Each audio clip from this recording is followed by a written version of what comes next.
JP सांसद और दिल्ली के पूर्व प्रदेश अध्यक्ष मनोज तिवारी ग्वालियर पहुंचे, जहां उन्होंने प्रेस वार्ता के जरिए राहुल गांधी को भारत के खिलाफ दुनिया का सबसे बड़ा साजिशों का पुलिंदा बताया।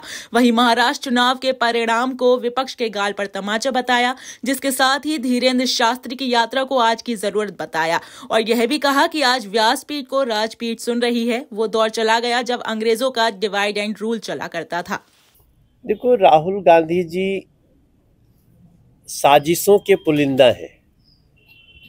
दुनिया की जितनी भारत विरोधी साजिशें करने वाली शक्तियां हैं, वो सब इस समय राहुल गांधी जी के साथ लग गई हैं कि हाँ, तुम आगे बढ़ो, हम तुम्हारे साथ हैं। क्या राहुल गांधी जी को प्रधानमंत्री का अध्यादेश फाड़ने का अधिकार हमने नहीं देखा इस देश में? तो आप 10 साल शासन किए और उस 10 साल में क्या हुआ, उस 10 साल का हिसाब देना चाहिए आपको। उसी समय आप जनगणना करा लेते, उस समय आप लोगों को बता देते। जिस देश में एक एक व्यक्ति का हिसाब किताब, कौन एससी समाज से है, कौन एसटी से है, कौन जनरल से है, मतलब यहाँ तक कि देश का पहला गांव कौन है वहां भी प्रधानमंत्री जी पहुंच रहे। यहाँ तक कि छोटी से छोटी कोई ऐसी कम्युनिटी है या सांस्कृतिक रूप से, सामाजिक रूप से, उसको भी हम जोड़ करके ला रहे हैं और उसकी क्या कमी है उसको पूरा कर रहे हैं। इस देश में हमारा भी, तो हमको मालूम है मैं क्या जाति से हूँ, आप सबको पता है।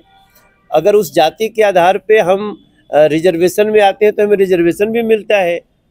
तो ऐसा तो है नहीं कि गणना हुई नहीं है, लेकिन आप एकदम से जिस प्रकार से आप इसको लेकर के घूमते हैं, उसमें साजिशों की बू आती है। आप नहीं चाहते हैं कि देश के लोग एक रहें।